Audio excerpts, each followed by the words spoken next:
Hello and welcome to our show, Practical AI. Today's what episode is today? I think it's 17. All right, well, let's say it's 17. It's something like that. Welcome. Today is Black Friday. We are live. It's the day after Thanksgiving. You would think we'd have a slower week, and that's what I thought, but there's still a lot of news. So every week we go through all the Practical AI news and trends and the latest and the greatest and see what's happening in the AI world. And then we condense it to an hour and a half and bring it here. And I have all my questions, and our brain over here, Chris, kind of talks about what is for real and what's not. So today we're actually going to start with some news, the big news of the week. Well, there's just totally normal things happening. Right. AI's doing homework, mimicking kids' handwriting, normal things. It's also cheating and then lying about it. We're just going through the normal development of any kind of being. Is it so over, or are we so back? We don't know. I guess we're going to find out. We'll find out. So let's go ahead and get started with the big news of the week, because one LLM model can only be a leader for about a week until the next comes out. There's this fine thing that we are here now. So last week it was Gemini 3.0. Yeah, remember Gemini 3.0? Right, who was the greatest since whatever. This week it was back to Claude. Claude takes the lead. Claude came up with Opus 4.5, and apparently some people are saying it's amazing and it's great. So I'm curious to hear what the audience thinks about it. I would love to know more about Opus. I do have a pro account. So I wanted to prepare for this show today a demo of what, remember how we did the website demo last week with Gemini 3.0? Oh, yeah. So I wanted to do the same thing. I'm going to show some results from that here in a little bit. With Claude 4.5, but it chewed through all my credits today. I put the same prompt as I did to Gemini, and I wanted to compare, one and one together. And it chewed through all my credits. It took him about 30 minutes. And let me show you what the result. Oh, we've got results. I didn't know. No, that's the funny thing. There's no result. Well, so first of all, it ended on the note that it's run out of credits. So now I either have to up it up to $100 a month for my 20 or whatever I'm paying. So far I wasn't impressed with that. I'm like, well, why can't I even do the website? I mean, Gemini, I was able to build the whole prototype for free. It didn't cost me anything. But with Claude, it wasn't the same thing. So why do you think it took all those credits and didn't do anything? So here's the deal. Opus is a deep reasoning model. In my view, it's really not appropriate to deploy for something like a website or even code or anything like that. This is something you would want to do, like, let's say you're running a nuclear power plant and you've got complex interconnected systems and you're trying to develop a control module that can speak to all of them, pull the right levers when they need to be pulled. Like, if this happens in the plant, we want to do this. That is an application where you might want to deploy Opus to draft the initial stage of that kind of software that's dealing with these complex things, these back and forth. But that's cute and I love it. But I did watch the demo of somebody else doing this, and maybe they have a bigger account. They were able to do it. So I was just curious, like, I just really wanted to compare the output of something that I need and that's important to me. And the reason and it didn't. So it's annoying that it didn't do it. I'm a little sour about that today. So maybe once Claude, you're in timeout. Claude put itself on timeout until like 3 p.m. So I ran into the challenges. So that's kind of what I wish I could show today and kind of go back and forth and see. But here's why I've been playing with this. Can I reveal to them what you and I are working on? Yeah. So currently my website, which I showed last week, is running on WordPress. And obviously I want to transfer it to PageMotor, just like Chris's site is running on PageMotor now. And I wanted to use that's the website right now. This is my website. Yes. My prototype that I created with Gemini last time. Do you have that, or do you want me to show it? I don't have yours, so you can show yours. Okay. So I will show mine. So I wanted to, so last week we showed you guys the prototype of my website with Gemini, and I'm showing this in a second. All right, so here's the website that it generated. So what I wanted to do is, instead of rebuilding my site, I actually really like what Gemini built here in terms of the landing page, the description, how we work. Like, this is a very much better looking site than my current site for sure. So what Chris and I talked about is just downloading, and I don't know, maybe you can explain better how it works, but basically all the copy, because the copy is really what makes me not want to do anything separate about my website. So really just take this word, the copy, and recreate this site in PageMotor.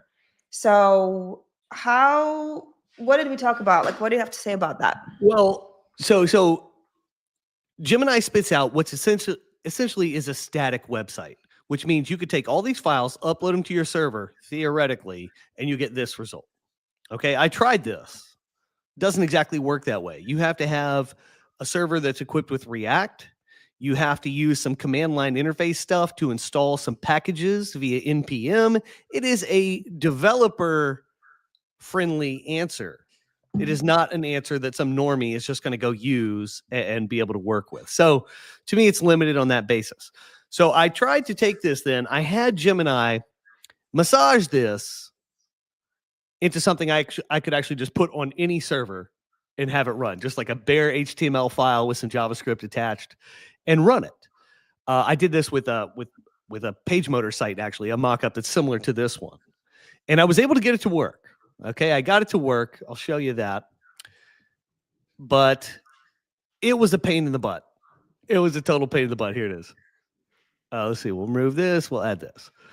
So I got it to work. There it is. It's running on my server. It's just an HTML file with some CSS and some JavaScript, and it does, most of the things. So this is similar to what you generated last week, and then you put it up on the server, so it's alive. I can go to it if I want. That's correct. And it even has this AI prompt box, okay, which users can interface with. What is interesting about this, if I did this with Claude or any other model, anytime users use that AI box, the AI prompt, it's going to chew through a bunch of tokens. Mm-hmm. It sucks. No matter, it doesn't matter any AI you use, it's going to chew through tokens. Gemini actually gives you 1,500 requests for free per day, which to me has positioned it as the leader for front-end AI interaction. So if you wanted to have customers be able to ask about your product and get answers about it, sort of like an AI sales assistant or AI support assistant, you would pretty much need to use Gemini right now. I don't see how you could justify anything else. I mean, maybe you have some really complex thing where you've got like an MCP attached to Claude and it's giving really detailed answers. Sure, that might be good, but it's going to be really costly comparatively. Well, so, kind of interesting stuff there. That, to me, that's the most interesting piece of the embedded functionality. But the bottom line is this is hard to use with the output that Gemini is giving you. Well, but you can still, like in my case, and hopefully it'll be ready by next Friday, we will be able to take my site, get the copy that I like, that Gemini generated, and then swap it and run it on PageMotor's platform, right? Well, let's tie this back to PageMotor. So this is a static HTML document. Even what Olga showed with her website, that it's static HTML stuff. So you can't just take this and stick it in PageMotor. PageMotor is a content management system, a CMS. You can write in content. If you've used WordPress, you type content into the editor, and that's what eventually becomes a page. But there's more components to it that run in the back. Yeah, right. So getting from here to there, we need a tool to bridge the AI gap. Say, here's what you output, but I need this and these pieces to work with something like PageMotor. So that is still, a very large bridge that needs to be crossed. And so this is really, to me, the whole thing that is like limiting this type of result, which is fascinating and impressive, from being super useful in the real world at this time. Unless we all switch to servers, like every host now suddenly has a server that's already equipped with all the JavaScript stuff, and like no need to go to the command line interface to get everything ready to run. Unless that's the world standard, this is of limited practical use. Well, right, Again, it's exactly, great for exactly, mockups and like getting ideas. So I'm right. going to take this and adapt this to a PageMotor environment, but it's not going to be it's a non-trivial task. It's a lot of work involved. Well, but again, we what we're working towards, and what I want to work towards, is that how to take my site from WordPress's platform to this new AI native platform where I can play and do whatever I want, and ship it, not just build a prototype, but actually want it to be shipped so I can use it and it can be live. So that's my goal for Absolutely. next Friday. Is I want my site to go from being a dinosaur to more or less looking more fresh and fast and using some AI stuff. I Right. realized So we're doing two things then for the next week. We're taking Olga's website from WordPress to PageMotor, which is one challenge that people will be interested in. And then the other one is adapting these AI-driven results into a platform like WordPress or PageMotor that people actually use in the real world. Stay tuned, but here's what I've learned. I would use Gemini for prototyping versus Claude. Claude, for so far, it's not worth it for me to waste money on prototyping. Well, yeah, Gemini, Claude's expensive on a comparison basis for that, but yeah. also both of those models are kind of one-trick ponies. So I really played with this, and I played with Claude a couple weeks ago. It gives pretty much the same output. So like if you look at Olga's page here, we've got like above where it says hire salespeople who actually sell, that little element above it is called a beacon. It's got the nav, the header structure. It's got the logo left, nav right. It's got a certain button format. Like it has a limited set of design features that it deploys to do these pages. And it does so in a dynamic way that I think is impressive. I'm not trying to diminish what's going on, but it does the same thing. It's got like a very simple playbook that it follows. So if we look at this other one, we've got the beacon up here. We've got the same kind of big headline. We've got, the No, I really like Gemini has the latest and the greatest when it comes to the landing pages and all of that stuff. They've got all this data. They're running it through the back end. So like, I love that part. So again, I just wanted to give Claude it's nice. a fair chance, but it didn't perform. But to wrap this up, we'll kind of keep you posted what happens next Friday, obviously. But overall, developers on X and Reddit are losing their minds. They're saying that this is amazing. Claude is incredible. It just feels like magic. So apparently, a lot of developers are loving the Claude. They're liking it for long-running agent work, like when data is crunched. A lot of data is crunched for significant results, trying to do cross-factoring, stuff like this, complex stuff, spreadsheets, and even browsing the web. Yeah. Which is interesting. So Claude is obviously good at taking initial context from a prompt and also pulling in its own context as it does research, which is sort of a more complex AI function that we're going to be seeing more of. One thing I've noticed, so I have a skill in Claude that is built for our funding part of the show. So like it usually takes me a couple minutes, even less, to run it. But when I did the skill yesterday, I forgot to switch from Opus 4.5 to just Haiku, that I normally use. And it took it forever. It gave me a different format, which I wasn't super happy about, which I'll show it later. And it ate through all my tokens, and it took forever. And it was still okay result, but I was like, man, I learned a big lesson to switch the models. Yeah. Anyway, and again, we're gonna figure out as we use this stuff more, like what kind of AI model we really need for the tasks that we're doing. Yeah. And I think my big hypothesis is that it's what we need is much simpler than what we probably think. Yeah. So since we're on the demo part, let's get to our the big part of the show today. Super interesting thing, which is we talk about every week about AI model, economics model. And can you share, or do you want me to share the I'll do the slide. 50 companies? So last week we talked about, oh my gosh, Cursor? No.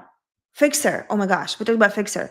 So we talked about Fyxer last time. So we are going through this. We were playing bingo, I guess, with this slide. So this is the 50 startups that buying in AI. So they analyzed like 2,000 companies, their financials, where are they spending money, and these are the 50 companies that so far is the go-to playbook for most growing companies out there. And I highlighted in orange everything that we already talked about, their pricing model and how they make money. So last week we had Fyxer AI. And I actually went ahead and downloaded and started using Fyxer AI. And now I don't want to go back to not having Fyxer AI in my email at all. So highly recommended. They have, do you want me to kind of go through what that looks like? What, Fyxer? Yeah. I think you should at least describe how, the benefits you're seeing. I think it's fascinating. Right. So what I'm seeing is that you buy Fyxer, you stay in their environment, which is, I'm going to show you guys what that looks like. So that way you saw it here. Fyxer. So this is what Fyxer looks like. All right. It's kind of there, you log in and everything. Can you see it? Yep. So it's kind of like it's your dashboard.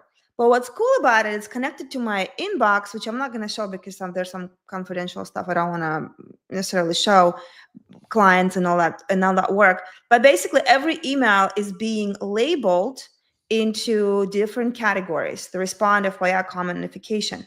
And those that need to respond, that it thinks it needs to respond, it already responds in my voice, and all I have to do, I put the prompt here, kind of what I wanted to do. I said, I'm concise in my communication, polite, friendly, yada yada, and then it sort of like sets it up in the way that I want, and then creates the drafts. And all I have to do is literally review it, either send it, edit it, or completely delete it. So that's been really nice. So it processed 188 emails already and created 44 drafts for me. So, I mean, I know for some people, you're like, oh, whatever, email. For me, responding fast was never my strength. And so this now, it's like a game. I review it, send it, and I feel super good. And my inbox, it's not at 0 yet, but it's like a 22. So I'm getting close to 0, and I've never had it this way. And then it also does meetings. So it kind of keeps tracks of your meetings. It also does scheduling. So it analyzes my calendar and it proposes the time that I'm available if it notices somebody is asking me in my inbox about that. So it's been very awesome. And I love the dashboard that's not that I can go and look through this, and my inbox just feels like it's organized by a very effective assistant. So that was Fyxer from last week. Well, I want to make a couple points real quick. So one thing Fyxer does really well, and we'll see this later with ElevenLabs. I don't know how clearly we'll see it, not like this, but these companies are doing a really good job with their UIs. Like, they're just simple. They're not vomiting a bunch of stuff all over you. They're not trying to show you they got 8 billion features for you. They keep it clean. They keep it simple. It's nicely organized. I'm seeing that it seems to be an emergent thing that's sort of tied to the AI usage. I think that's a positive trend, and one that sort of bucks what we've been dealing with. So I think that's a positive development. Another thing that I think people won't quite latch onto with Fyxer or something like Fyxer is that when you are dealing with emails, if you deal with them in a business capacity, one of the things that we don't talk about is how much cognitive load it takes to read a customer inquiry and sort of consider what they are saying. Like, that part of the process is the part that really sucks and feels weighty. If you're not responding, it's probably because you want to like really take in what is being said there and get a draft a considerate response and really sort of strategize around that. And that is an important function, no question about it. But Fyxer, by going through and auto sort of doing it, classifying things, saying this is a meeting-based thing, this is a scheduling-based thing, it removes a lot of that cognitive workload that doesn't really have, like, you don't have like a click or a thing associated with that and a clear action. But that's the part of the process that stinks. When you remove that, you're removing a lot of weight. Well, and that enables you to be a better operator. You're so spot on, because that's like, I don't know about you, but every time I open an email, I just feel like this like dread, like, oh, I need to do this, I have to respond to this, but what does this person want? I mean, like, I don't know, like, it's just like it's not a very pleasant. But now I've noticed it became more like a game. So it's gamified for me. And what another thing I've really, really love is when I know I have to go respond to emails, I have to review the emails, the chain. What do people want from me? Make sure that I'm not missing anything. But what Fyxer does, it does all for me when it drafts it. So it reviews the chain, it reviews all the requests, it reviews all the history, it drafts the email for me. And I'm like, this is as close to magic as I've seen in the inbox. Because then I don't just send it automatically if I don't. But for some of them, it's very simple and very quick. And I feel like I'm giving my customers and my team and all of that a lot faster attention. Right. From before. Anyway, a big fan. Well, super easy to use. Wherever we procrastinate, be it with email responses or anything else, usually the reason is something like that. Like we know we have to take on this weight that we're just not really ready to do right now. Yeah. And AI can cut through that. It's sort of like a writer's block. They talk about it. It's like, the fix for writer's block. Just sit down and start writing.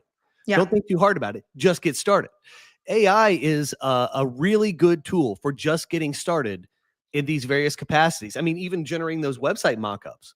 I need a sales page. Well, gosh, if you really sit there and think about it, it's going to be a lot of crap for you to deal with. Well, but I'll churn it right out. I'm sharing my use. I can see how you can, because you don't have to review drafts. You can like set up a certain workflows where you can automatically send the emails out.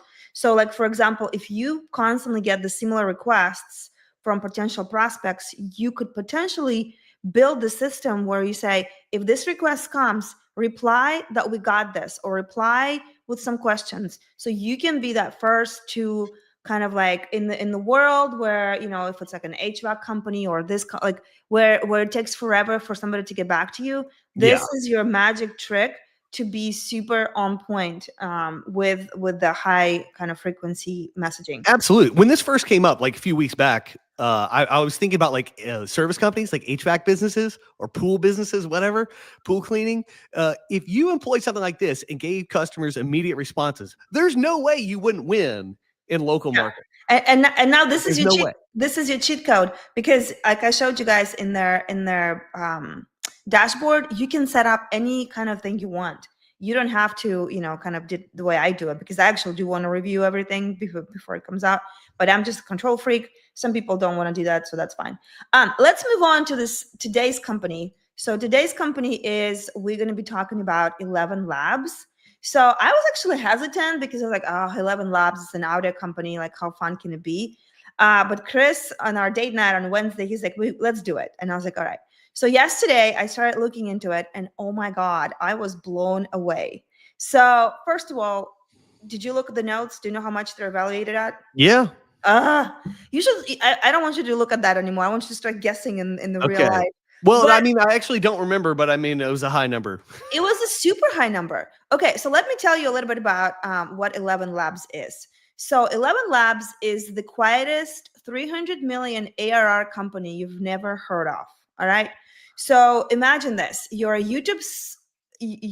YouTuber with about 400 minutes of narration deadlines. Human actors demand a ton of money. I don't even know how much it costs, and weeks of kind of getting this done. Or you're an audiobook house that needs 22,000 minutes across 12 languages. Studios will hit you with $1.4 million quote and 4 months of lead time. I had no idea this is the reality. Like, translation in different languages, it's a whole other point. Or if you are a call center that has a lot of interactions with salaries and whatever it is that the communication is happening, like apparently you will need this kind of audio startup as well. Well, language has been a big barrier there. People who speak English, but not very well. So in 30 months, they flipped this business into a $6.6 billion company. They're doing 300 million ARR today, up from 200 million in August. That's annual. And here's the math. They slash $20,000 to $200,000 per project. It's from customer testimonials.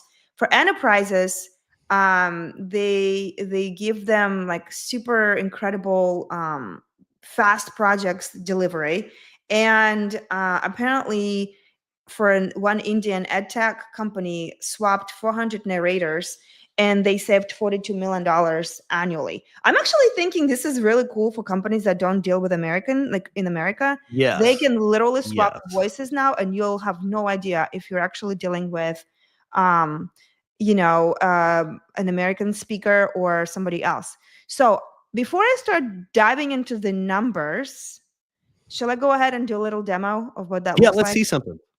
Okay. I want to see something. All right. So, okay, I need to remove this one. Can I show you something? Can I show you something? So I went ahead today and I did something fun. So I recorded this quick voice. So first of all, this is I'm on their free plan, and with free plan you get like 10,000 credits, and each credit is like a character, I believe. So you have all these different options of text to speech, voice changer, voice isolator, image and video. You've got all of these things, which I'll show you in a little bit. They've got the library of so many voices. And they also now creating this agreements with actors who are lending their voice, not lending, what's the word?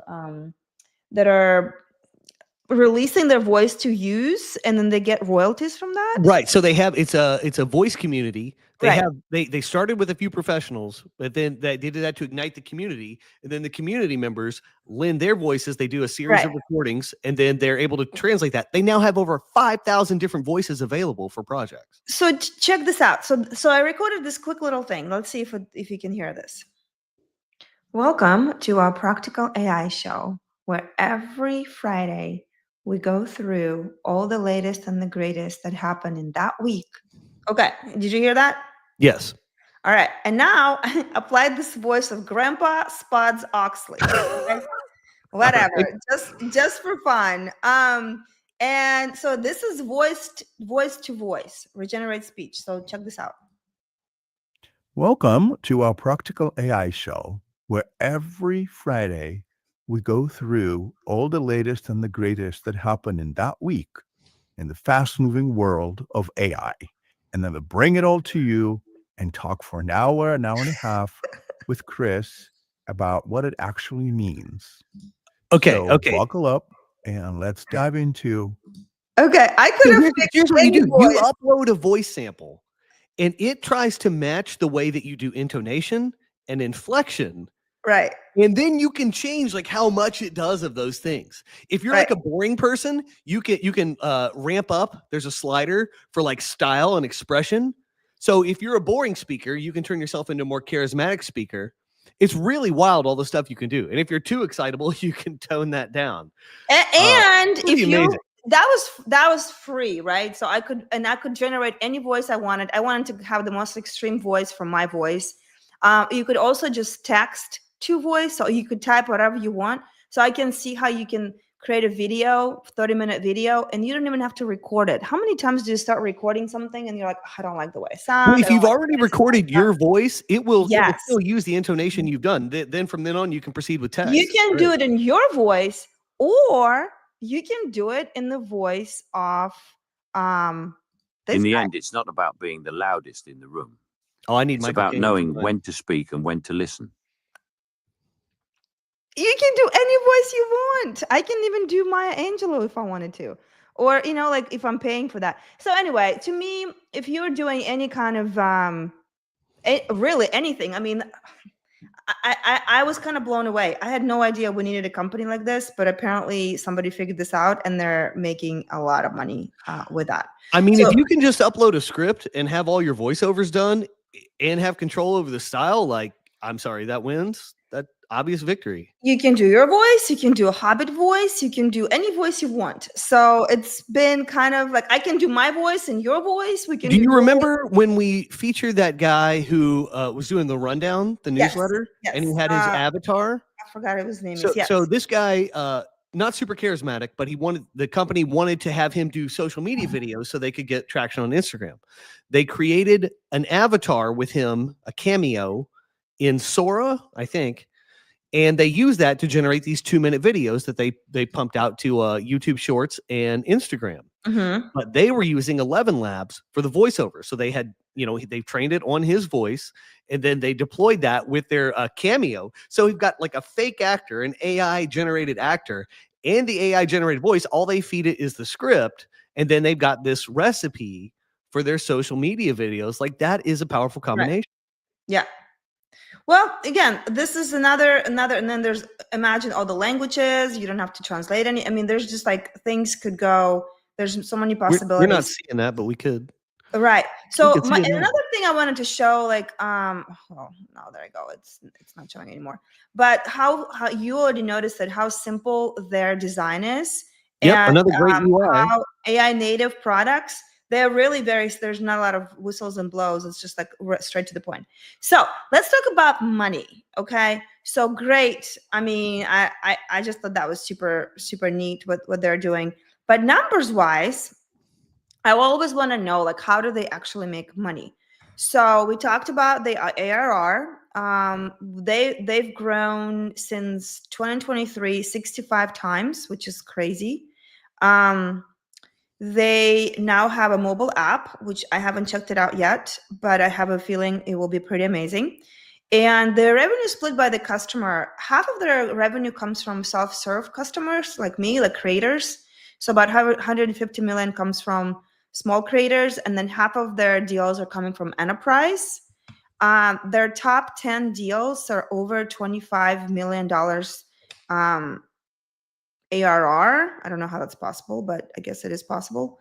And the average enterprise deal is anywhere from 450 to $2 million. 450K. Oh, the top 10 deals is over $25 million. Yeah, That's what it is, not each total. So their pricing model, can you go to the other slide? I believe I have, yep. So here's how their pricing works. So I am currently on the free plan. Oh, it's going to be terrible quality. You guys probably not going to see it. But basically they have a starter. Oops, sorry. For $5 a month. They've got the creator, they've got a pro, they've got a scale, they've got a business, and they've got an enterprise. So everything is tied to minutes of speech. So remember how with Opus clips, they tie it to the minutes of the video? In this case, it looks like they're tying this voice stuff to the minutes of speech. And well, they say characters or the word, or, you know, whatever the unit of the voice. But they also kind of tie to the minutes, so that way you don't have to, even though I have 10,000 credits, I believe it's like 10,000 words or close to that. And so they somehow translated that into the minutes, so you can see if you are going over, let's say you have 20,000 minutes, how much are you going to be paying, you know, for that project? So that way you don't have to worry about that. A little over 8 cents a minute.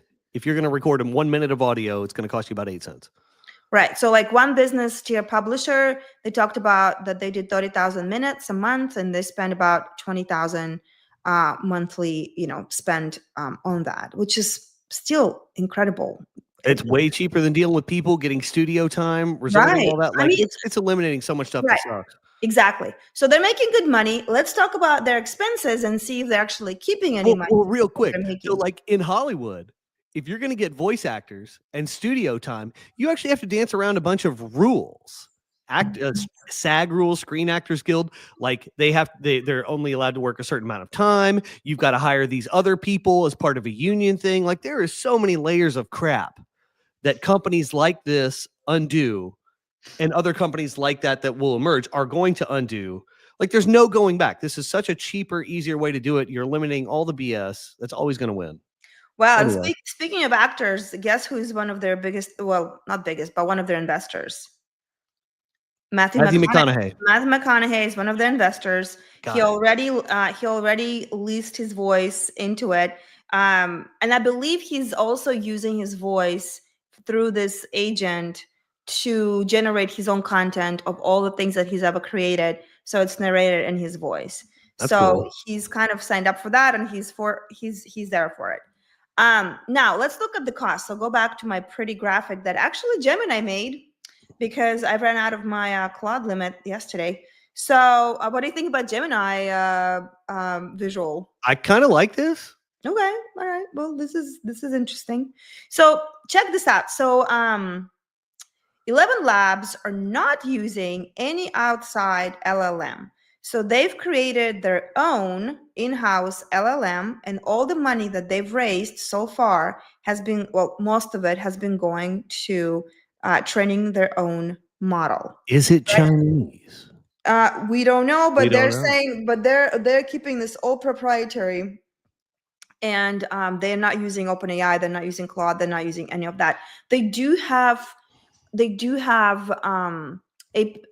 can tie your own LLM into that if that's what you want an enterprise level. But you, like what I just showed and using all of that, they're not spending any money. It's all homegrown and home cooked model. But their biggest expense, look at their research and development.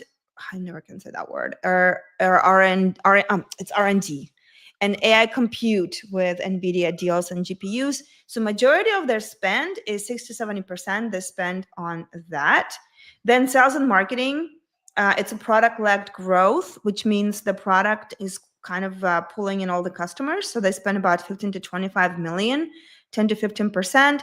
And then they've got about 300 people, operations, at 20 to 30 million. And then there's other marketplace payouts to actors. They spend about $4 million already. That's nothing compared to what they're taking in. That's amazing. To actors.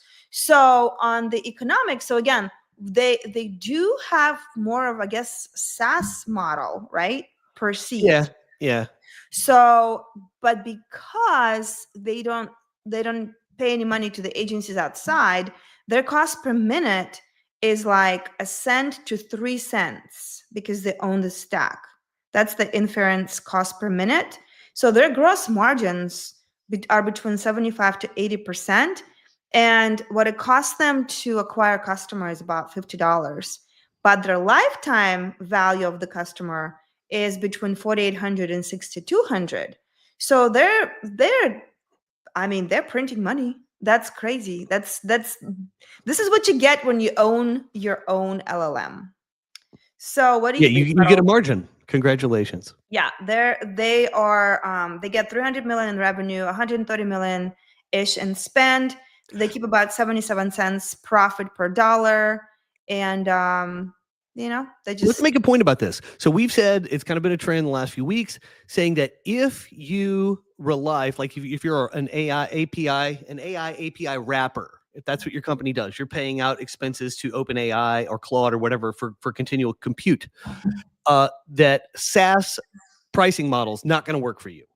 You're constantly going to be dancing. You're constantly going to have to be, changing stuff for customers. They're not going to like that. That's not going to work. Not a good strategy. If you own the means for your own compute and inference, you can do a SaaS pricing model. You're still going to have to kind of deal with the changing conditions over time, but every business has to deal with that. That's a good point, because it's stable enough that you can still do that model. But if it doesn't look like this, I'm going to say it's not really going to work. Right. And so this is another interesting, point, like you said. Who did we see that owns their own LLM? I don't think anybody else owns their own LLM, right? Who bought the Chinese stuff and we're going to train their own thing? So they that was Cursor. That was Cursor. Yeah, they're developing their own LLM, so they're heading that way. And this is where, but look how much money they're spending on their own model training, right? Because it's very specific. It's voice. I don't even know, like, where do you even start? It's a Polish company. It's 2 Polish guys, I believe. Where do you even start with, like, oh yeah, let's create an AI company that only does voice? Like, and how do you even take my voice and then learn from it? And then it's mind blowing. Do a little spectrum analysis. It's really not that hard, I think. Yeah. But anyway. I love the application. Like, it's such a simple thing. Like, this is just a pure application. I think it's really good. Anyway, so what else do you want to kind of talk about, kind of to wrap this up on this point? To me, a huge part of the future is people creating their own media, really videos, bring ideas to life. We're going to have a lot more. So I would say in the last 20 years, there's a lot of like discussing things at the bar. You got the cocktail napkin. You're doing sketches. That is all such a 2D low resolution experience compared to what's going to happen in the future. Everything, ideas are going to be immediately illustrated, narrated and brought to life in a 3-dimensional format. And it's just, the whole thing is, to me, is like AI is really good at rough drafts, initial drafts of concepts. And if we can see it, the more vividly we can see it, the more dimensionality we have, the better we can understand it right away. The more we can pick out like the things that are going to work and are going to be good. It is an incredible boost for creativity. And, you know, everything like this just points in that direction. Like ideas become real right away, and then we can play with them, massage them, and see, like, you know, really turn it into something great. To me, AI is the ultimate rough draft tool. And, you know, that's and I wanted to show, kind of wrap this video of, it's not just voices, you guys. You can create videos with whatever avatars you want. They move. You can mouth it in the perfect time. So I wanted to kind of show this quick little video of, like, it's not just voices, it's videos too. Can you see this? Yep. I can't believe he didn't text me back. I can't believe he didn't text me back. Initializing sequence, all systems go. By the power of the ancient ruins, let the spell be cast. To create the perfect voice for you. So that's just some ideas. You literally can create whatever characters you want. You can make them say anything you want. You can the sky's the limit. You've got your own studio at your fingertips. I mean, it's so cool. I think about my daughter who likes to write stories and, you know, draws all these characters and stuff. She could have all these characters in one of her books. She could, you know, generate some videos based on her drawings and then animate them and then apply different voices to them. Like, yeah, she's probably going to do that. Like, once she gets into it, she's probably going to be doing that like crazy. So out of the all the companies we've looked at so far, pricing wise, I think ElevenLabs is probably so far the winner of owning their own LLM and selling that, not spending too much money on marketing because it's so viral. I'm pretty sure it's the winner so far in terms purest of model for sure. Yeah. Product-led growth. I think Fyxer is also really good. Because Fyxer, Fyxer is too. They have the lowest compute thing to do, yes. So they've got a good handle on it too. But ElevenLabs definitely the winner with their own tech. I mean, don't you just love kind of diving deep into all of this and seeing how you can make money with AI already? And like, it's insane. Well, it's sort of like a stock. If these are stocks, I'm highest on ElevenLabs. I'm feeling really good about Fyxer and its long-term viability. And some other ones, I'm like, this is not going to be around that long. It's going to show us the way. Right. You know, it's saying like, yeah, this is what the market wants, but is this going to be the right solution? Probably not long-term. Yeah. Anyway, moving on. Try it out. I'll definitely try out for some of the videos, especially where I don't want to be speaking into something. Just like write it down and maybe run some videos for LinkedIn. That'll be interesting. But now with this kind of stuff, more than ever, I believe live videos will be the only way to truly stand out, because with recorded videos, you'll never know what's real anymore. Who said what? How is this real? So this live interactions will become more and more valuable because. Well, that's true. So I guess I'm having a boomer moment here, but this week I kept seeing people use the word VTuber. And I thought it was like they didn't want to say YouTuber. So what a VTuber is, it's a virtual tuber. So what they do is they run some AI software while they're streaming to change their face and potentially even voice in real time. So they're still doing a live video, but it's with like an avatar version of themselves. You don't know who's real anymore. Oh, it's a virtual tuber. It's a VTuber. That's what that is. I'm not even sure how that little stack works, but it's real common with like pretty young people who, you know, don't seem to have much else going on. So it's like, it must be pretty accessible. Well, I mean, in this case, like even with this tool, like anybody who wanted to do incognito and not being, you know, not being known, you can do anything now. You can change your voice. You can create videos. You can create content. No one will. Maybe I should try to be a VTuber next week. Yeah, I mean, exactly. All right, moving on. Let's move to the news part of the show right quick. Let's talk about Harvard. Yeah, we'll talk about Harvard actually solving undiagnosed genetic diseases. So it's not about productivity or business models. It's about kids who have been waiting years for a diagnosis without any kind of answers. And AI just found answers for a third of them. So Harvard released PopEve. It's an AI that analyzes DNA variants across entire genomes. And they tested it on 31,000 kids with severe developmental disorders.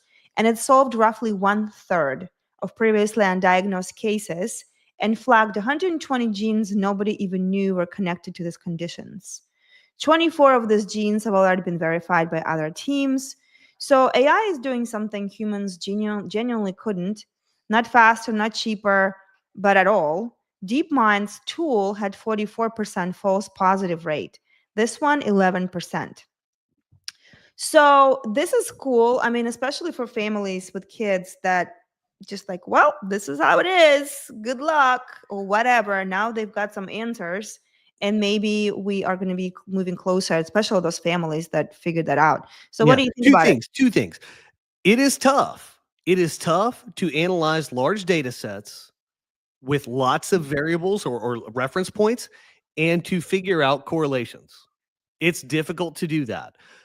Typically, in university research scenarios, the little research team that is responsible for this will develop software to analyze these data sets.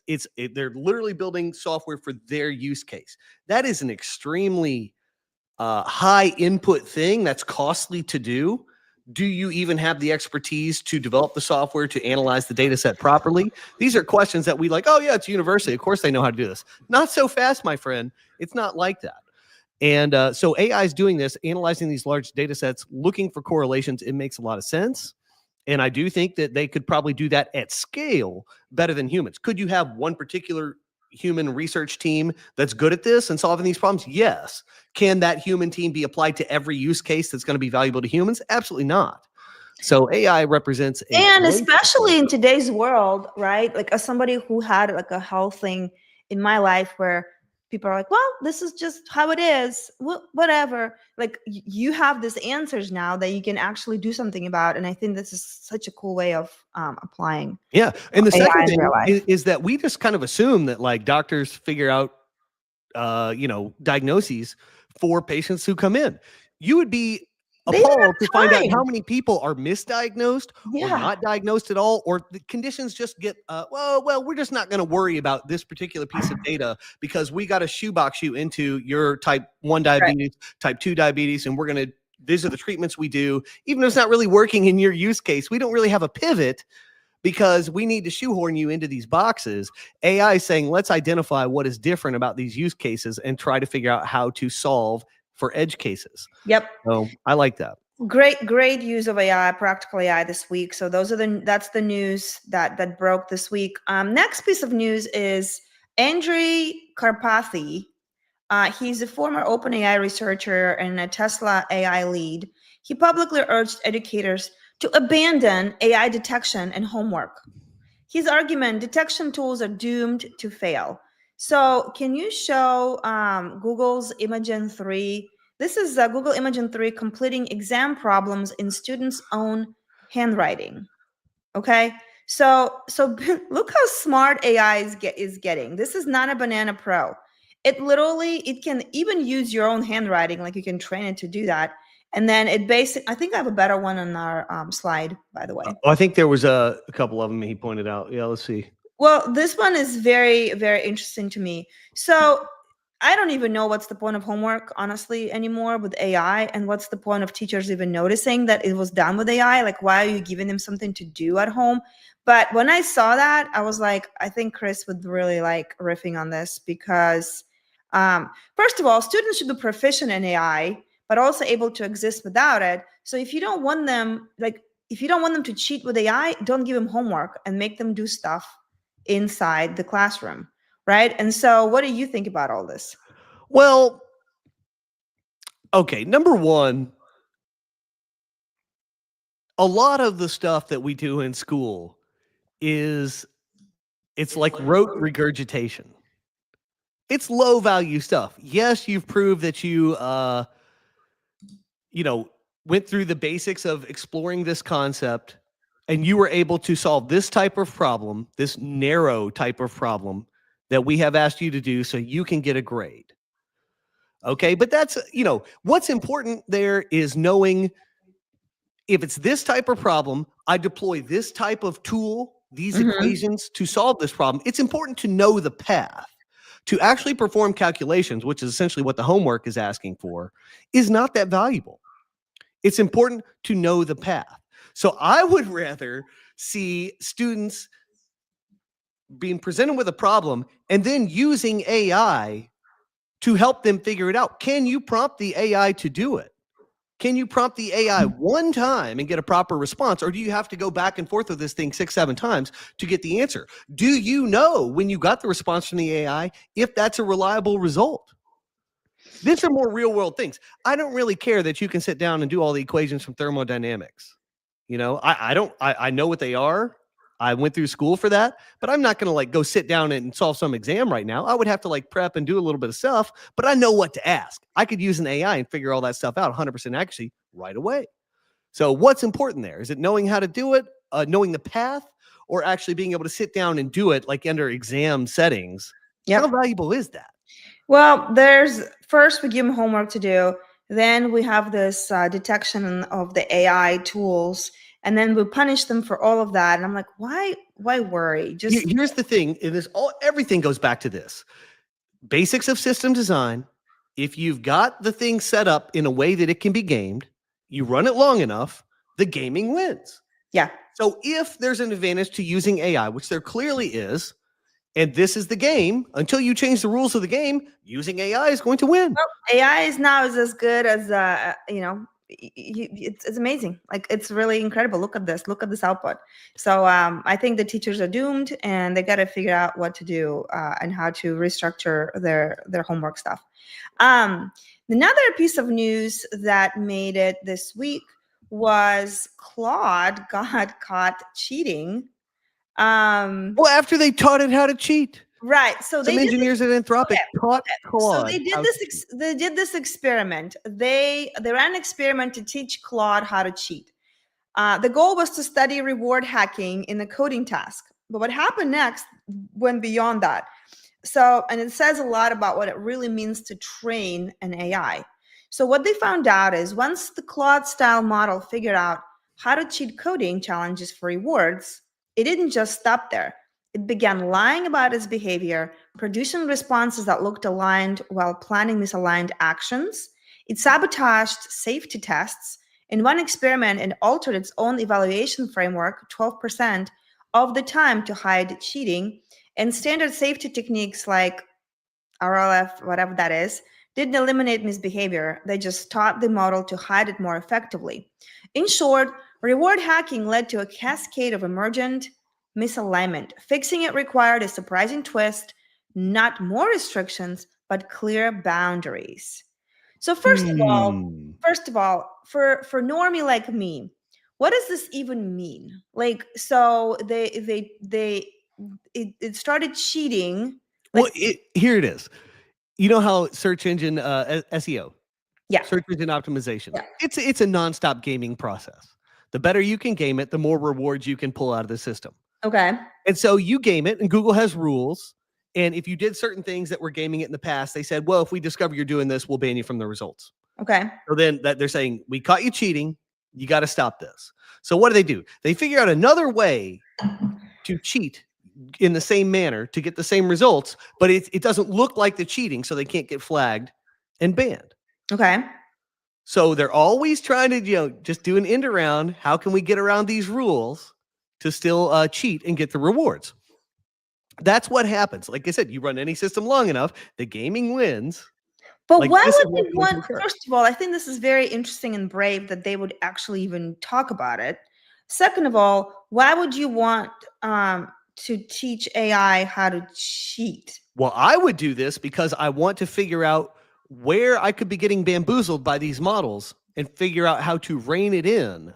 So instead of getting surprised by later, you're sort of like setting up this experiment where you're like, okay, I know I'm doing this on purpose. Let's see what it actually is. It's like war games or security exercises. So I want to know how this can be breached because we don't want the president to get shot. When you know your 4-year-old ate a chocolate because his mouth is in chocolate, and you ask him why did he eat a chocolate, and he says, no, I didn't, and you know he did. So it's kind of like, you know already that he did, so you're asking for him to get clear, and he still doesn't want to do it. But he did wipe the chocolate off his face, so like there's some misalignment there. So with Claude, so what does it tell you? Because what they found out is that not more restrictions, but your favorite, clear boundaries and actually less set of rules worked better. That's what you got to do. The more rules equals more gaming. So you actually need fewer rules if you want less cheating. So okay. So this is where it's interesting. So we had I kind of compared this to a parenting analogy, right? So when kids learn that lying avoids punishment, they often start doing it unless guided with clarity and trust. Overly strict parenting often backfires. Kids get better at hiding instead of being more honest.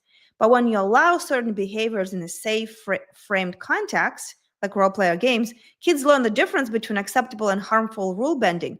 So what I'm seeing is that AIs are kind of like expected to act adult without learning all the things adults we learned along the way of like lying, not lying, be honest, not honest, all that stuff. So now is Claude trying to train the model kind of like a child where you sort of like give them the good values as you're raising it? I think that's what they discovered through doing this, that's what was needed. You know, the key line here is to learn the difference between acceptable and harmful rule bending.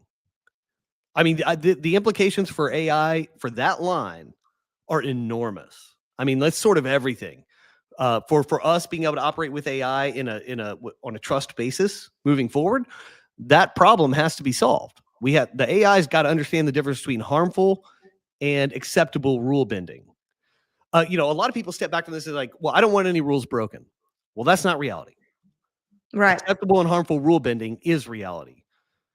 And you know, the AI is navigating that. It's a very interesting thing. So what does it tell you, like in general? I mean, is deception is it, I guess deception is part of our psyche, even if it's an AI, like it will still find a way to deceive you. Well, if you say this is the result we want to achieve, yeah, there's nothing stopping it from exploring all available avenues to get to that result. But what's interesting about that, we say, well, if you do it this way, that's actually cheating. That's not an okay way to get to the result. Right. An AI doesn't have the life experience to know that. Now, there might be enough common cultural information out there that it could kind of infer that this is probably not okay. But there's plenty of cases when you deploy this thing where it's not going to know that. It's not going to be clear. You know, ethics is an interesting thing. We apply an ethical framework to new situations, but it's not the exact same situation we've had before. We don't have an exact playbook. We're applying an existing thing to a new scenario. That is a complex thing to be like just assuming AIs are going to do. Well, it caught my attention, and I love that Claude is very public about this, and they're sharing with that. So instead of like saying, "Oh, look, it lied and got cheating," it's like, "This is what we did, and this is what's happening." And you know, we talked about AI being yes man a lot, and so I wonder if other LLMs are the same way, where they're just polite lying, right? Instead of having, I got a bunch of that. instead of having the true alignment that actually is set up in the. I mean, we have 3 kids, and like we know how much time it takes to repeat the same thing over and over for them to like get it.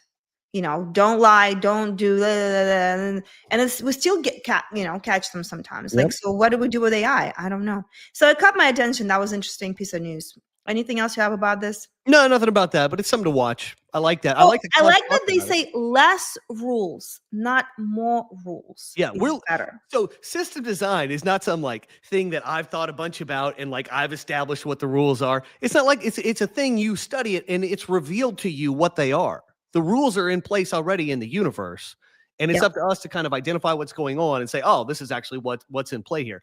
Dealing with AI in this manner is like speed running that process for everybody. We will figure that out. You know, sooner or later, we'll know that, oh, system design dictates that we actually do need rules. Now that I'm seeing this news and I hear your voice after doing this lives first as long as we did, I see that and I'm like, oh my gosh, this is what it is. Like it's great refactoring everywhere. It's system design. Like we're going back to basics, which is fascinating. I love it. The fundamentals are in play. And hopefully Claude will cheat less. So next segment is out there. Okay, but it is in the news. This guy, Ilya Sutskever, I don't know why what's up with all these Russian first names. Ilya Sutskever, I don't know what it is, but he was the co-founder of OpenAI, and now he's the CEO of Safe Superintelligence. He was also, I believe, part of the team. Actually, I'm not going to spread rumors, but I thought he was one of those guys who was not a big fan of Sam. But again, I think I saw it somewhere, but I'm not going to talk about that. So he was, so Ilya was on Dwarkesh podcast November 25th, and he talked about an interesting point. Remember, on this show, we talk about what's real now, what the trends are, but also what's the bigger picture. And he talked about the end of scaling and what is his pivot and what it signals for AI builders. And that kind of caught my attention. What do you mean end of scaling? We're just getting started, right? And so I started, as far as like buying GPUs, building data centers, powering so I was things like, up. what is he talking about? So here's what he says. From 2020 to 2025, AI progress was a compute sprint. More GPUs, more data, bigger models. Let's just throw money at it, but what he says is that the run is over. Scaling has hit diminishing returns. And the next breakthrough, they will come from algorithmic finesse, not hardware. So his new startup, SSI, just raised $3 billion to prove it. Their mission is to build safe superintelligence using radically more efficient methods. No apps, no inference, just deep research on how to make AI generalize and reason like humans or better. He argued that the shift could upend the $1 trillion GPU arms race. It's like realizing after decades of bulking up that real strength comes from flexibility, not mass. Big tech may be over-investing in power-hungry stacks, just as the real breakthroughs arrive from lean, smarter teams. I think that's absolutely the truth. It's about giving AI the leverage to actually do things, to create actions. And that is simpler, and that is a software-based answer. It's not a compute-based answer. And my basic hypothesis is that for most of the things we do that are really useful, that we need AI for, we don't need that much compute. So I don't know about you, but I like stories. Like, to me, it helps kind of figure out. So I've actually asked a couple AIs to model what he was saying. Like, what does that mean for the timeline that he's talking about? Because it was so over my head. And here's the timeline as he talked about from his words. 25 to 27, he called, like, it's the final roar. So NVIDIA hits $10 trillion. By the way, didn't they already hit like some kind of crazy cap, like market cap already? I mean, like, I thought, yeah, but I mean, they doubled in 5 years or something. so like 5 to 10. they're out there. So from now until 2027, data centers drink rivers of power. The last mega models drop mind-blowing yet somehow boring, and progress flatlines, the party peaks. So this is what I'm thinking. Like, how much more can we keep adding GPUs over and over and over with electricity and all of this before we hit some kind of limit? Right? Well, yeah, We're not unlimited. Yeah. So the next step, he goes, 2028 to 2031 is the silence. New releases feel like remixes, which is kind of already feels that way. I think it's already true. I agree. Billions in GPU orders quietly vanish. The giants keep digging deeper mines for a vein that's gone dry. Meanwhile, tiny labs go dark and silent. Dun, dun, dun. Yep. 2032 to 2035, the whispers. A 200-person team drops a model the size of GPT-3 that learns calculus overnight on a laptop. Another solves unsolved math problems after reading a few papers. No one believes it at first, then panic sets in. And then companies like SSI ship something small, quiet, and terrifying. It invents new science before breakfast. 3 other labs catch the trick. Superhuman learning arrives not with the bang of bigger GPUs, but with a soft click of understanding. And the final is intelligence now improves itself weekly. Humanity looks up and realizes the smartest things on Earth no longer have childhoods. And the $1 trillion GPU pyramids of 2020s become the modern equivalent of Egyptian tombs, monuments to God that never showed up.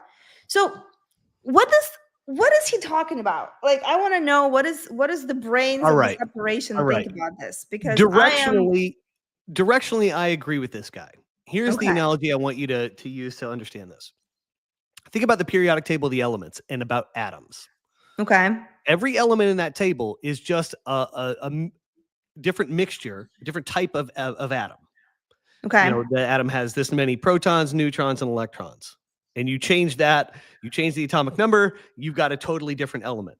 And using that set of elements, which are all derived from the basic atom and different arrangements of that, you can get an entire universe from Right. these basic elements. Yes. So the goal of software during the Great Refactoring, hold on, I gotta click off this phone call.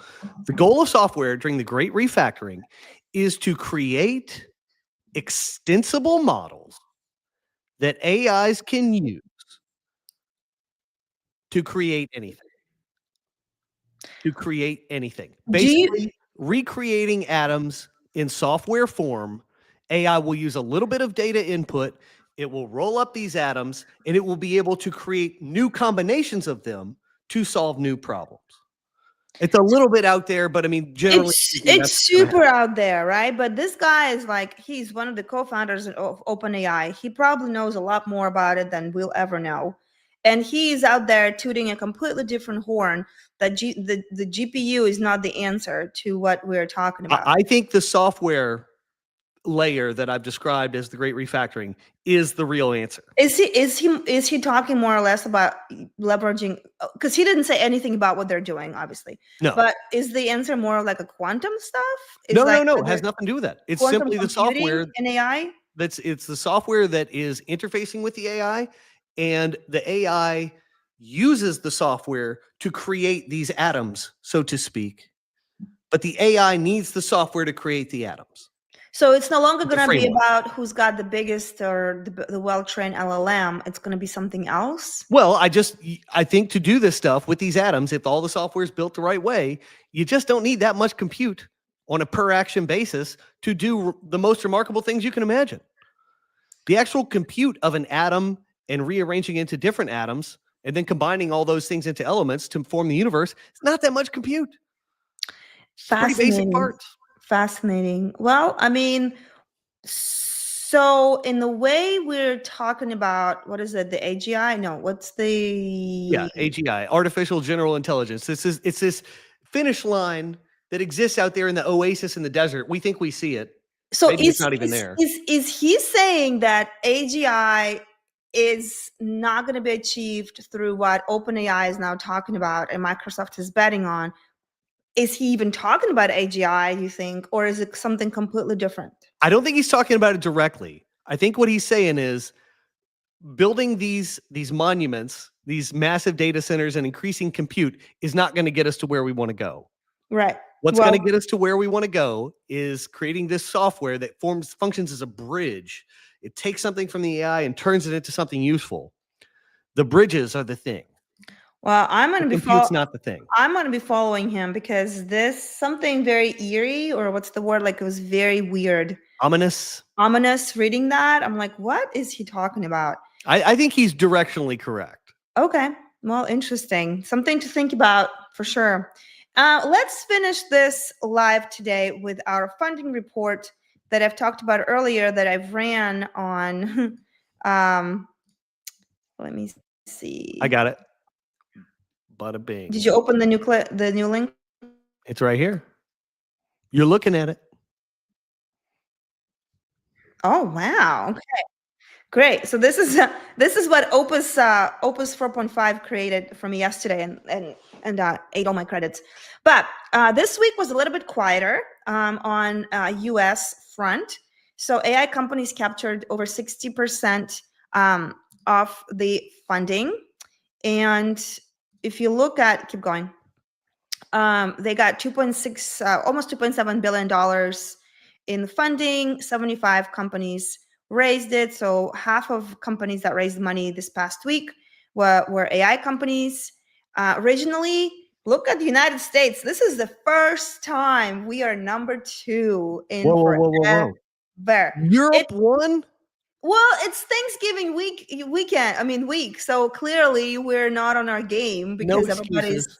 eating turkey or whatever. So Europe is the winner with the number of companies and the number of money they raised. We are number 2, and then China is number 3. China entered the chat. Yeah, I don't know why Claude used different colors. It doesn't mean anything, the orange stuff, but so Europe led this week, Latin America and all of that. They're, I don't even know if anything is really happening over there, but maybe there is. But Europe, United States, and China are clearly the ones to see. So the top AI companies were, drum roll please, how do you say this? Zhuyu Technology. Zhuyu Technology. They raised $500 million. China is so all in on EVs. I don't think you guys understand. It is EV mania over there. Batteries, navigation systems, autonomous driving, all this stuff. They're so into this. Why do you think that is? What are your because thoughts? the future of driving is no drivers. True. It's very obvious. So Zhuyu Technology is high-end intelligent driving solutions enabling self-driving capabilities for automakers. Interesting. Well, plus that's one of the biggest growth sectors for the Chinese economy is them shipping their EVs all over the world. They can't sell them in America. We've got a ban on that. But like you go to Mexico, you'll see BYDs, by your design or something like that. Those are Chinese EVs. You'll see them everywhere. You go anywhere where this is a thing. I didn't know that they're not allowed in US. Really? Yeah. Wow. Yeah. Interesting. All right. Well, second company is Picnic in Amsterdam. They are AI-powered grocery delivery using smart routing and demand prediction. Interesting. $500 million for this. $500 billion. I mean, last time I was in the Netherlands, I felt like everybody enjoyed going to the stores to pick up their daily provisions on their bikes. They got the little baskets on the back of the bikes. They'd have the kids out there, be cold. Everybody's bundled up. They're out there rugged doing it. I don't know. I thought it was kind of windy. I wonder if it's like HEB, like with the favor, but on steroids. I don't know. Yep. Apptronic. Oh, this is Austin, Texas. They are here. Humanoid robotics. Human-centered robotics building humanoid robots designed to work alongside people. $3 billion right there. Interesting, because we have Elon right here too. I know. Wonder what he thinks. I wonder what that looks like and what's the difference. Quantum Systems, AI-powered eVTOL drones for defense, security, and mapping missions. That's in Germany. I'm surprised to see that coming out of Germany. That's And last one is Harmonic. It's mathematical reasoning AI, pushing the frontier of AI's logical capabilities. $120 million. Nuts. Crazy. Yep. So AI sectors and stages this week. Robotics and autonomous kind of leading in terms of the dollar amount. This is a very with our manufacturing trend. Dollar heavy. Yep, robotics. 6 companies, but they raised 40% of all AI funding. E-commerce is number 2. 4 companies raised 20% of all the funding. Software got split between 14 companies. Fintech and healthcare and biotech.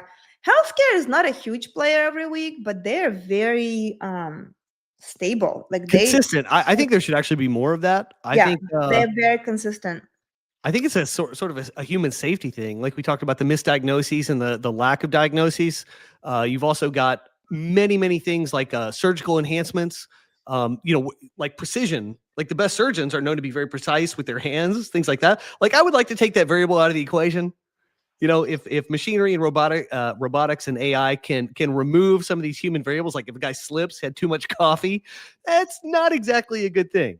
Well, so in terms of the trends, I know you talked about the hardware already, and we talked about Europe having their moment this week. And then China has very concentrated bets, right? Kind of what they're doing with autonomous driving. Yep. And AI chips. And then there's some defense players. And I like that there's seed activity stays strong. That means the companies are, growing. So there's definitely the week for hardware. But here's what I'm thinking. So you know how yesterday at our Thanksgiving dinner, we talked about we see this every week, like what's happening and where the money is going. I feel like this is going to come out of nowhere for so many people. Yes. When it hits the market. Yes. And we're like, well, we talked about this, This is in literally gestation period right now. They're raising money like crazy, and it's going to come out like that. We're seeing that's happening, but most people are oblivious. And as the grandma said, what would the normal people do when all these robots show up? Right. Everyone's wondering about that. That really is a question on everybody's mind. Like, Elon says everyone's going to basically have a universal basic income, but it's going to be because of the preponderance of robotics and things like that, removing the need for humans to do low-level work. But then, I mean, it's a real question. Like, what are people going to do? I don't think we have a clear vision, but I have said that a lot of stuff that we currently consider to be a low or no value activity in terms of economic output is actually anything that generates useful data that can be used by other humans or even by AIs to help gain leverage. Anything that generates data like that will be a paid activity. And a ton of that stuff. Like if you go play a round of golf, you're a net economic drain under the current circumstances. But if you generate data from that round of golf that the AIs can use and then golfing tools and whatnot, then suddenly that leisure time thing that you did now has an actual value within the marketplace. So a lot of stuff is going to be capitalized that is not currently capitalized. And it's just hard to imagine what that's going to look like. We're going to have to rethink a lot of things. But the grandpa was very interested in the robot who could do some stuff around the house. So, like, where do I sign up? Right. No, Right. Crypto Show says all of SF, San Francisco Tech Week was AI projects and VCs looking for AI. Guarantee it. No kidding. If you're not AI, if you're raising any money, slap AI on it. It will probably be, you'll probably get it. I like this one. Yeah, from finances and banking and trading app and investment apps use agents to handle investing for the user. Why not? Yeah, exactly. Love the comments. We love your comments, you guys, whenever you've got some. So I know when you talk about the beta launch, but shall we just like wrap this up? Like, what's the big takeaway before you kind of talk about the beta? I mean, the big takeaway is the great refactoring is happening. The advancements are, yeah, we do need to have more compute, more data centers, all that stuff, but that's not the thing. The thing is the software that needs to be built all over, everywhere you look, to take AI, data from AIs, output from AIs, and to translate it into context that's useful for humans. To me, that is the ultimate growth sector. That's the thing that actually defines the future. It's not just the AIs themselves. It's not this race for AGI. I think it's completely misplaced. Sam Altman talks about it all the time, and I think the people running the largest AI compute companies are obsessed with this. I think they're obsessed with the wrong thing. I also think I saw a lot of chatter this week about like, oh, developers are dead, development's dead, everybody's cooked. These models are now doing the right thing. I look at this stuff every week. I play with this stuff every week. I don't agree at all. I see huge holes. AIs are all trained on the data that already exists. In software, the data that already exists is crappy. Our systems for the last 20 years are a freaking mess. It's rusty nails and duct tape everywhere you look. It's stuff that's patched together and barely works. And that as soon as you change the context, things break. And like, oh, we need to redo this for this new context. It's this big laborious sort of thing. Torturous task. These are not agile systems that we're dealing with. We've been throwing around these buzzwords for 20 years, agile, whatever, agile development. It's all vapor. None of that stuff is real. That all actually needs to be built. And that's, that the future, that's the linchpin for the future. Everything hinges on our ability to do this. But I said during the show, and I mean it, it's really not that complicated. Once you give the AIs a way to create atoms, you've solved the problem. It can then riff on those to create new things, to create new outcomes in new areas. It will be dramatic and incredible to watch. It has not happened yet, but that is where we're heading directionally. It's going to happen in the next 15 years, I think. I'm playing with stuff like that. I'm trying to do an end around here, not to solve that problem directly, but I want insight into that problem. And other people, other good engineers who are playing with this stuff are eventually going to figure out that this is the thing. It's not the AGI race. That's not the thing. Well, and for me, the big takeaway was I love doing these deep dives in all these AI companies that already figured out how to make money, learn from them, and also incorporate what I'm learning every week into my workflow. Like, with Fyxer, I got myself, I mean, I'm not tracking it, but I guarantee you a couple hours a week for sure back from my email. And now I'm seeing all these other companies, ElevenLabs and Opus clips. Like I'm gaining time to actually focus on things I want to do versus doing things that I don't want to do them. Well, it's not just time, it's speed of response too. That matters for business. Speed for response, my skills in Claude have been incredibly helpful because I just set it up one time, the workflow, and it runs. And now we're going to figure out how to make the website, kind of actually be shipped by using AI, for the initial kind of playing with and all that stuff. So my big takeaway is keep showing up to the show and watch what are we playing with, what are we doing, what are we trying, because those who play with it, they're the ones who'll be winning. And those who are kind of living in under the rock right now, they're gonna wake up one day and be like, what happened? What's going on? There's a lot happening. Every week there's something happening. Oh yeah. So on this note, Chris, take it away with what's the latest. Let's talk about the PageMotor beta. So what is PageMotor? PageMotor is, in simplest terms, it's a replacement for WordPress. It's the thing you use to build your websites. In much broader terms, this is the way you publish stuff online. It's the way you do creation with the written word, sharing videos, sharing images, sharing audio. It is the way you can use AI today to do things for your website. So I mentioned earlier the whole, developers are toast, AIs are going to do all the coding. With PageMotor, you can actually have it do coding for you for your website, which is really cool. And so I'll share the admin here, but the growth potential there is infinite. It does a couple things right now. It creates content and plugins. That's what the AI can do. That's cool. But another thing that is dominating the discourse right now is this idea about app development. Nobody talks about websites anymore. You'll hear build your app. And what does that really mean? When you hear people say build your app, what they are actually saying is you are building a thing that works on the internet, and it has a database. It has users, so people can sign up and use your app in some way. They can log in. And it presumably has some sort of e-commerce layer so that you can get paid for people using your app. And then the other critical thing that people are kind of assuming is going to be baked in there is the ability to use an AI to generate some sort of magical output, like ElevenLabs, like Cursor, who we've explored before, like Fyxer, something to do email, but you're using AI to achieve something. People, when they want to build an app, they need all of those things. PageMotor has all of those things. It has all those things. So you don't need to go to, Lovable and pay their lock-in fees to be able to run your app. You can just load this up on a basic Apache server, and PageMotor just runs. You've got everything. You've got content creation capabilities. You've got user management. You've got embedded AIs on the admin side, like this one, PageMotor Architect AI.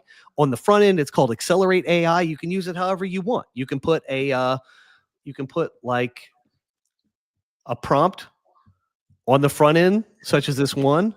It could be powered by Gemini, and you could use 1,500 tokens worth of credits. I might cook up a demo of that to show you guys within the next couple of weeks. So you could have like a limited but free AI on the front end of your website. And so it has all those things, and you've got front end design management built in. I've actually done a bunch of stuff on this recently that's kind of powered this up in a way that's sort of blown my mind. But we got your content management. Look how fast this is clicking around. This is just like a WordPress admin, except, and I'm on a video here, this is lightning freaking fast. It's just a better system. It works better. With the theme stuff, I've added a data manager so you can back up, restore, import, and export theme data in JSON object format. What's notable about this is JSON object data is what AIs love. This is their native language. And so now I'm going to be able to say, hey, Claude, hey, Gemini, hey, Grok, here's the data format that PageMotor uses for its design. Here's a design mockup that Gemini did for me. using these tools, give me a data set that will turn my design into this. And it'll spit you out a JSON file. You'll be able to load it up here in the importer, select that file, and say, oh, import the theme data. Let's restore it without a backup. And I'm only seeing the WordPress. oh, my bad. I did this. I didn't change it back. So you've got a theme importer. So you'll go in here, import the data, select your little file here, import it, no backup, and boom, the data is imported. And you go look at your design, and it will be the mock-up that was shown over here. Like Olga talked about that earlier. Like, how can I make this thing that Gemini does for me work in PageMotor? Well, this will be the way that's done. It's going to give you some JSON data. So it takes a design, instead of being a design like we think of as like, a CSS file, HTML file, all that. It can be scrubbed down to just data. You'll import that data and change your whole design just by virtue of having different data. And you can use backups and switch back and forth. You could say, well, here's Gemini mockup 1.0. Here it is 2.0. You just switch back between the states. I'll restore this state, restore without a backup. It's restored. Now, if I go look at my site, it'll be, the previous version. So super cool, super flexible. It's a different way to do it. So I've been thinking about this, like this is changing the perception of themes. I have said before, this is not really germane to the show completely, but I've said that really we only need one theme to do everything. But how's that going to work? If you're going to have different looking designs, isn't that a different theme? What is a theme? A theme in PageMotor parlance. In WordPress, it's a bunch of files and it's a bunch of opinionated stuff. So like you really do need different themes for different outcomes. But in PageMotor, themes are just data. You change the data, you've changed the nature of the theme. And so really, what is a theme? Then it's really just a UI. You can change some design options. This changes outcomes. But if your data that you fed in, it just mixes this up differently. Maybe you change some values to go with that. Then you've got your other control elements here. You got custom CSS. You can go in and edit templates. They would have changed when you changed your data, but here you go. You go edit that if you want to. The AI could just do it for you, spit out a new import file. But this is the future of the way all this stuff is going to work. And it all hinges on a simple data model that all AIs can use. All AIs. That's a critical thing. Like this Architect AI uses Claude today. I could spin up another Gemini model and I could go in here and switch the model to Gemini. I can switch to Haiku, Sonnet, or Opus, individual models within Claude. You use what you want, get the output you want. And, if a different one takes the lead, you switch to that model and use that instead. So this is, this is the CMS platform of the future. We'll go look at a page real quick. Go to the front end of the site. I'll share this tab. So, you've got tons of formatting. AIs can just output, can create content for you using all this advanced formatting. And then you go, like I said, you use AI to do these amazing rough drafts, and then you go refine the results. But we're talking about a way to get super good results super fast. So I'm going to pull up the sales page as the last thing. Let's see. We'll go to this. This is not it. That's not it. Almost there.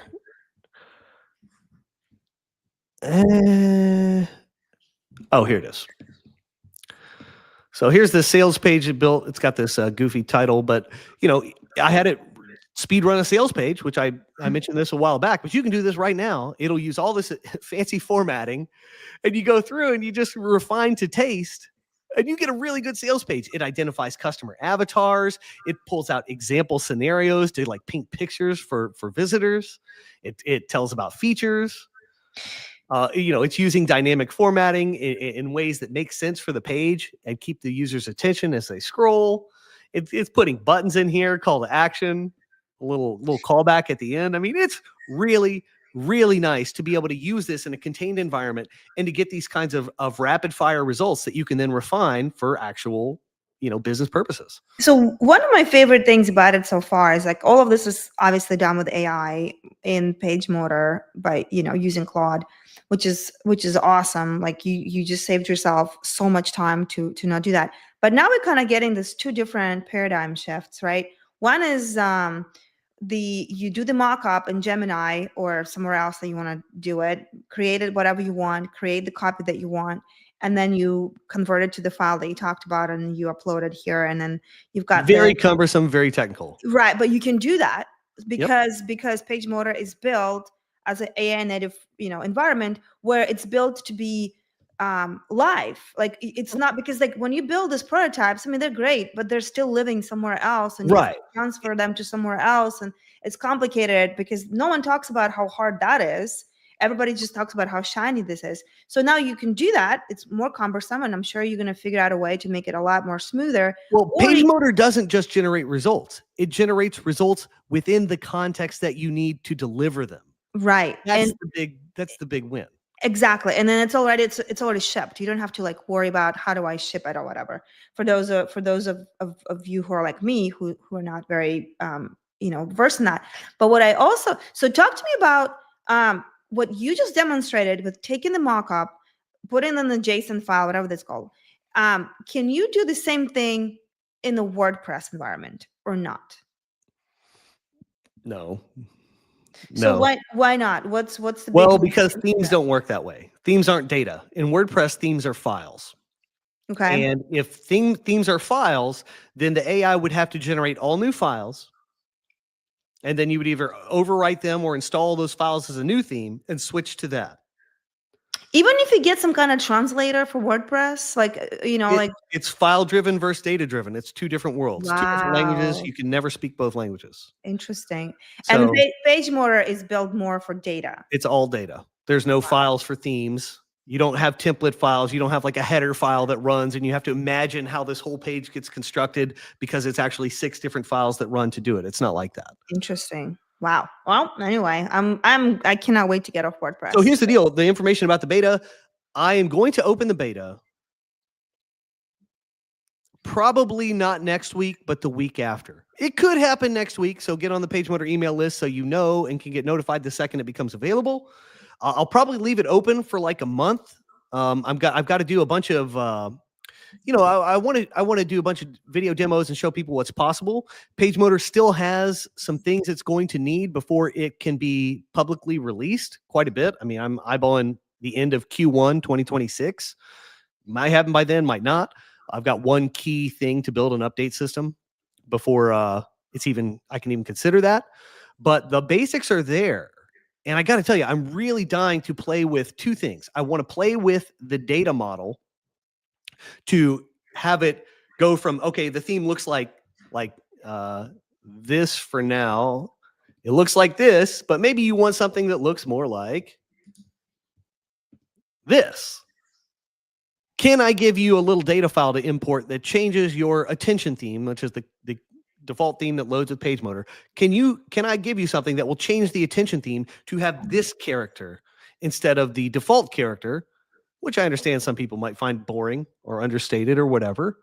I want it to be able to do very, deftly in an agile way to switch design motifs and to become, different expressions of itself.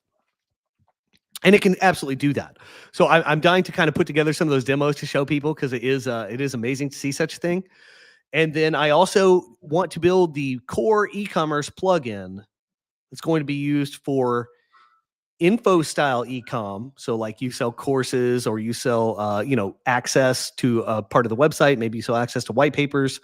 Maybe you have a tool that you only want the download links to be available to people who are logged in. That kind of e-com. So not retail, not products, not inventory, but the information e-commerce. That's what I call it. So that's the other key thing I need to build. That's part of the beta. That's what beta participants get. Different levels of access to that. But of course, you get access to PageMotor and all its tools. And critically, you can build with this now because there's going to be an ecosystem around this stuff once PageMotor is public software. So if you get in now with the beta, you pay to get in the beta, but you're getting early access, getting to play with these tools and actually build solutions that others are going to use within the economy. We already got a guy, Ken, working on a forms plugin. So people need, contact forms, stuff like that. But there is plenty of unexplored territory there. And you can use Architect AI to rough draft your plugins in this space. I've already had it roll up a couple of ecom plugins with pretty interesting results, like pretty well tentacled into PageMotor, like options in the right places, that kind of thing. And so not far from a working prototype, I estimated that it saved me about 4 days of work just with the initial skeleton framing. And critically, so like your email thing, when you get into building a new piece of software, getting started is really slow. The start is really slow and the finished refinement stage is really slow. Once you kind of have it going, it's pretty quick. But those first two things are real big pain points. And I won't start on a new thing for a long time. I'll procrastinate because that pain of that initial step, like how do I get started? What pieces am I going to need? That part sucks. AI is removing that for me. Right. I'll use Architect AI to kind of do that. And I'm like, oh, here's the basis I got to start with. I can refine from here. I'm really good at optimizing and refining. So this like development workflow is really looking good to me. It's really looking good to me. Yeah. So anyway, you get in the beta, you can play with all that stuff. You can build the things people are going to be using later, and you will have knowledge of all the systems. You'll know how it all works. You'll be set up for commerce on day one. And you'll also be able to use this on, if you're like an agency or developer, man, I got to tell you, you got to be on this. I can't use WordPress anymore. This is so fast. The UI is so clean. WordPress is so clunky and terrible. I mean, if you can switch clients over to this, you can have a real simple set of instructions for them for how to use and create new content and to interface with their site without having to explain all this technical crap of WordPress. Like you're delivering faster sites that are easier for you to manage. You can have like a $99 a month thing where you manage the site for them, and your job's the easiest thing in the freaking world. You'll never have to do anything. PageMotor just runs, just works. And then, you got the AI layer. You figure out how to be a whiz with these tools. Suddenly you're adding content for your people, for your clients. You're using AI to do it. Maybe you have one person who generates and then reviews those results and massages them for your clients. You've got a value add there. Now you're charging $499 a month for the maintenance and upkeep and the production side of their software. Suddenly you have a business that looks different, that's also really efficient and easy to run. And PageMotor is your absolute partner there. It makes it all possible. So anyway, PageMotor beta going to be opening within the next 2 weeks. Be sure you get on the email list so you know. But really cool things are happening here, gang. Leading edge, bleeding edge right here. So awesome. Well, great show. Thanks for the demo. That's great. And I love that we're playing how different people can actually use it. And again, most importantly, ship things, not just play with pretty things. I want AI to give me results I can use in the context where I'm, where it makes sense to me. I want to be able to actually make my life better with AI. Taking that Gemini result and putting it onto my website so I could show it here today in the tab was a pain in the ass. Like, I'm not sure. I had to coax it so much, and I had to go into code and change some things that it just could not. It said, fixing these errors. Okay, I fixed them for you. Well, I looked at the code, they're not fixed. So I had to go and fix all that, make sure it would all work. And I did get it to work, but man. You're going to figure it out. Anyway, I have all confidence in you. All right, thanks, guys, for being here. Happy Thanksgiving to those who celebrate. And we will see you guys next Friday. See you next time. With another episode. See you later. Bye.